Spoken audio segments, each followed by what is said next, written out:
दोस्तों, आज मैं आप सभी को वृंदावन में स्थित एक ऐसे अद्भुत दिव्य और रहस्यों में मंदिर के बारे में जानकारी देंगे जहां की मूर्ति इस मंदिर में अचानक प्रकट हो गए थे। ये दोस्तों, आपको सुनकर ये आश्चर्य होगा कि इस मंदिर में जो आग जलाई जाती है वह किसी माचिस से नहीं बल्कि मंत्रों द्वारा अग्नि प्रकट की जाती है। इस मंत्र पर कई वैज्ञानिक शोध भी हुए, पर वैज्ञानिकों ने भी इस मंदिर के चमत्कारों को देखकर अपने हाथ खड़े कर लिए। नमस्कार दोस्तों, के बारे में जिसे विज्ञान जगत भी सुलझा नहीं सकता। तो चलिए इस वीडियो की शुरुआत कर लेते हैं। दोस्तों, इस मंदिर में जो मूर्ति है वह स्वयंभू है। श्री गोपाल भट्ट स्वामी जी के पास कुल 12 शालिग्राम थे, जिनमें से दामोदर शालिग्राम से श्री राधा रमण लाल मई स्वयं प्रकट हुए। इस मंदिर की मूर्ति को चेक करने के लिए कुछ वैज्ञानिक हैं। वह यह देखना चाहते थे इस मूर्ति को किसने बनाया तो नहीं, पर वह देखकर हैरान हो गए कि इसमें कोई कार्रवाई नहीं है। मतलब ना ही कोई जोर है और ना ही कहीं से यह मूर्ति को तराशा गया है।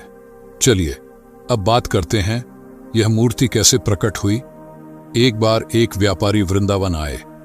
वे सभी गोस्वामियों को भगवान के लिए पोशाक दे रहे थे, और जब वे गोपाल भट्ट गोस्वामी के पास पहुंचे और उनको कपड़े दिए तो स्वामी जी ने कहा, हमारा लाला तो बहुत छोटा है, वह बिल्कुल गोल सा है, इन कपड़ों का मैं क्या करूंगा।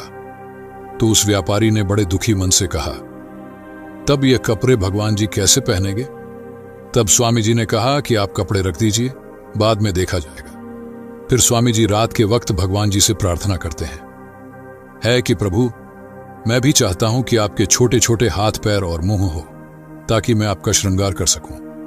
और यही कारण है कि भक्त की भक्ति देखकर राधा रमण लाल जी उन 1240 ग्रामों में से एकदम उधर शालिग्राम से त्रिभंग रूप में स्वयं प्रकट हो गए हैं। बाकी के जो 11 शालिग्राम में हैं वह मंदिर के गर्भगृह में रखे हुए हैं, और कुछ शालिग्राम गोपाल भट्ट जी स्वामी की समाधि के साथ मौजूद है। दोस्तों, आप सोच रहे होंगे कि गोपाल भट्ट स्वामी जी के पास यह शालिग्राम आखिर आई कहां से।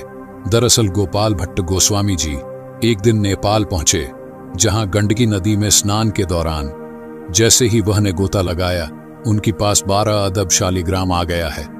उन्होंने बाण शालिग्राम को फिर से नदी में प्रवाहित कर दिया, किंतु दूसरी बार गोता लगाते हैं यह वे फिर उनके पास आ जाए।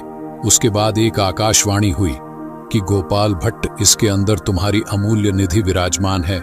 उसके बाद वे उन्हें लेकर वृंदा अपने, जहां पर भीम की पूजा अर्चना किया करते थे, कि अगर आप वृंदावन घूमने आते हैं और आपके पास इतना समय नहीं है ये सारी मंदिर घूम सके, जैसे कि राधा गोविंद देव जी, राधा गोपीनाथ जी, राधा मदन मोहन जी के दर्शन नहीं कर सकते, तो अब सीधे राधा रमण लाल जी के मंदिर में चले आइए।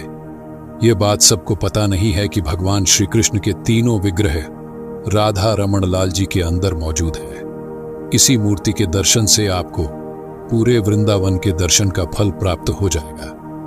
दोस्तों, आपको जानकर आश्चर्य होगा कि राधा रमण लाल जी एक ऐसे भगवान हैं जो कभी वृंदावन को छोड़कर नहीं गए। इसका मतलब जब औरंगजेब आए, वृंदावन के मंदिरों पर आक्रमण किया, तो राधा गोविंद देव जी की मूर्ति को यहां से हटाकर जयपुर ले जाया गया। चिरौंजी की मूर्ति को नाथद्वारा ले जाया गया। राधा मदन मोहन जी की मूर्ति को दिल्ली ले जाया गया था, लेकिन राधा रमण लाल जी की मूर्ति को यहां की गोसाई ने एक कोई में छिपाकर रख दिया था, और तलवारों के यहां पर राधा रमण लाल जी की रक्षा की थी।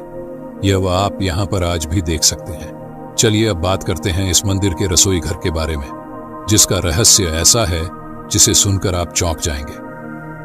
दोस्तों, आपको जानकर आश्चर्य होगा कि इस मंदिर में को भी बाहर के वस्तु का भोग नहीं लगता है। इसका मतलब जब यहां पर कोई फल, जब मिठाई लेकर जाएंगे तो पुजारी कहेंगे, इसे आप कहीं बाहरी भोग लगा दीजिए। दोस्तों, इस मंदिर के रसोई घर में एक जलती हुई भट्टी है। आपको सुनकर आश्चर्य होगा कि यह भट्टी करीबन 478 साल पहले जलाई गई थी, और वह भी बिना किसी माचिस के जरिए गोपाल भट्ट गोस्वामी जी ने मंदिर के प्रथम आरती के लिए, अगर नहीं वैदिक मंत्रों के माध्यम से प्रकट की थी। हे ओम। श्री राधा रमण लाल मंदिर में दीपक जलाने से लेकर प्रसाद तैयार करने में भी इस भट्टी का इस्तेमाल किया जाता है। दोस्तों, इस मंदिर में जो प्रसाद मिलता है उसे कुलियां प्रसाद कहते हैं। यह प्रसाद इतना स्वादिष्ट होता है जिसे पाने के लिए लोग यहाँ लालायित रहते हैं। यह दिखने में तो रवे जैसा लगता है, पर यह रबड़ी नहीं है। यह मात्र राधा रमन लाल जी के लिए तैयार की जाती है और ये प्रसाद जिसे मिल जाए तो ऐसा कहा जाता है कि भगवान की विशेष नज़र आपके ऊपर है। दोस्तों, अगर आप इस मंदिर में जाएंगे तो आपको एक जगह देगी जिसे ढोल कहते हैं। यह वही जगह है जहाँ पर वृक्ष के नीचे उतरी राधा रमन लाल जी प्रकट हुए थे। दोस्तों, इस मंदिर के ऊपर दूर लाइट जलती है, एक ग्रीन लाइट है और इस रेड लाइट है। ग्रीन लाइट का मतलब होता है कि अभी श्री राधा रमन लाल जी भक्तों को दर्शन देने के लिए खड़े हैं, और जब रेड लाइट जलती है तो इसका मतलब होता है कि अभी आप दर्शन नहीं कर सकते। वह दूर से ही इन लाइट्स को देखकर मंदिर के अंदर प्रवेश करते हैं।